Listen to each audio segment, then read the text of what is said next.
بالحب قلبي حبي خير رسل ربي من به أبصرت دربي يا شفيعي يا رسول الله أيها المختار فينا زادنا الحب حنينا جئتنا بالخير دينا يا ختام المرسلين يا حبيبي يا محمد يا نبي سلام عليك يا رسول سلام عليك يا حبيب سلام عليك صلوات الله عليك.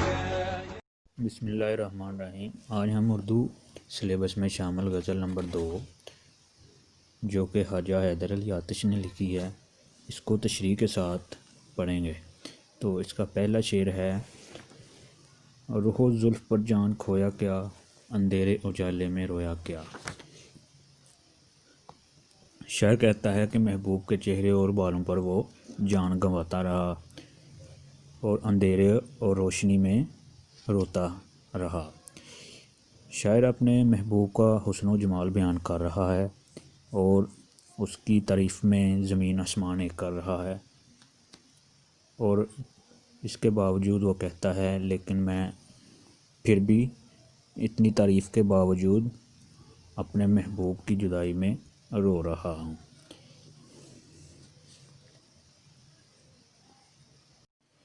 دوسرا شعر ہے: ہمیشہ لکھے وصف دندانے یار، قلم اپنا موتی پرویا کیا. شاعر کہتا ہے کہ میرے قلم نے ہمیشہ محبوب کے دانتوں کی تعریف کی، یعنی موتیوں کی ایک لڑی میں پرو دیا. شاعر نے اپنے محبوب کو بڑے خوبصورت انداز میں موتیوں کے ساتھ تشبیہ دی ہے. وہ کہتا ہے کہ میرے محبوب کے دانت موتیوں کی طرح چمکتا رہیں. جب بھی میں اپنے محبوب کے دانتوں کے اوصاف بیان کرتا ہوں تو مجھے یوں محسوس ہوتا ہے جیسے میرا قلم موتی پرو رہا ہے.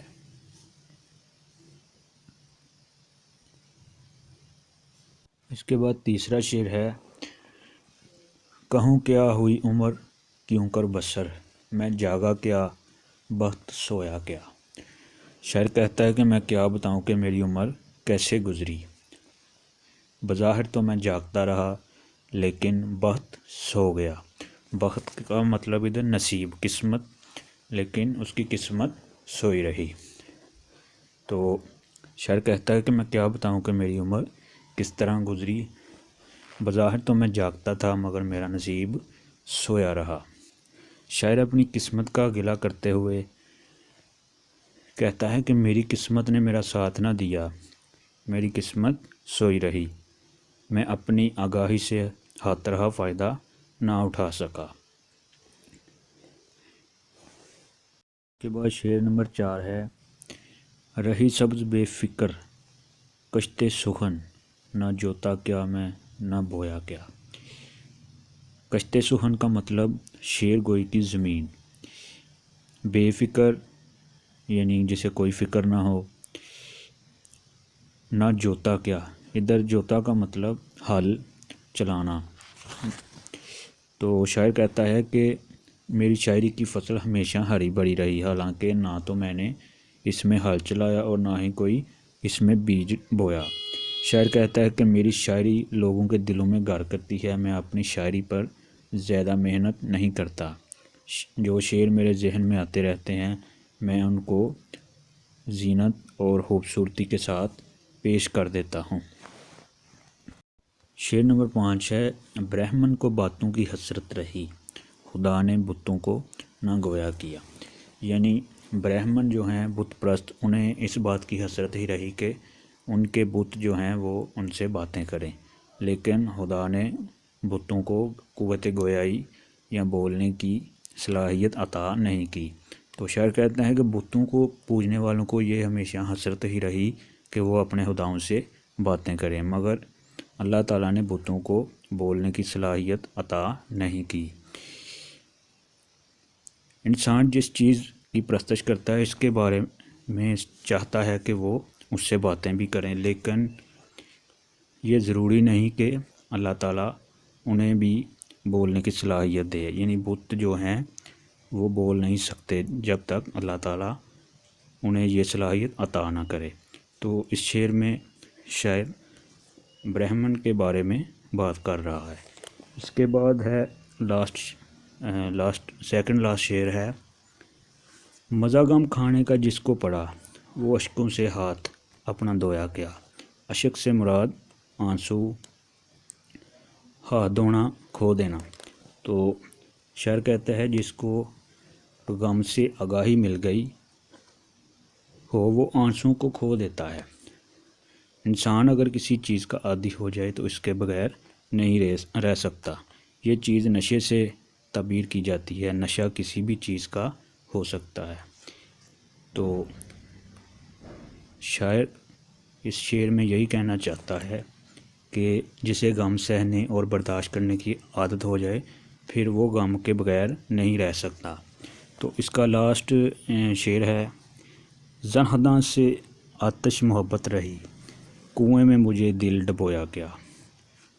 زنہداں سے مراد انسان کے چہرے پر جو ٹھوری ہے اس میں جو گڑھا ہوتا ہے اسے زنخداں کہتے ہیں۔ تو شاعر کہتا ہے کہ مجھے محبوب کی ٹھوری میں پڑنے والے گڑھے سے بہت محبت تھی، میرے دل نے مجھے ایک کنویں میں ڈبو دیا۔ تو ادھر آپ دیکھیں کہ شاعر ایک چیز کو بڑھا کر اپنے بات کر رہا ہے کہ اس کے محبوب کی ٹھوری جو ہے وہ کنویں کی مانند ہے، یعنی اسے کنویں کی ساتھ تشبیہ دے رہا ہے۔ تو شاعر ایگزیجریشن کر رہا ہے، ایک بات کو حد سے زیادہ بڑھا کر بیان کر رہا ہے۔ اس میں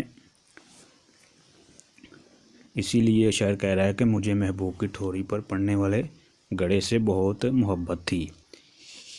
تو شاعر کہتا ہے کہ میرے محبوب کی ٹھوری میں جو گڑھا پڑتا ہے مجھے بہت پسند ہے، میں دن رات اس کے خیال میں مگن رہتا ہوں، مجھے دنیا کا اور کوئی کام نہیں سوچتا، میرا دل اٹکا بھی تو کہاں اٹکا۔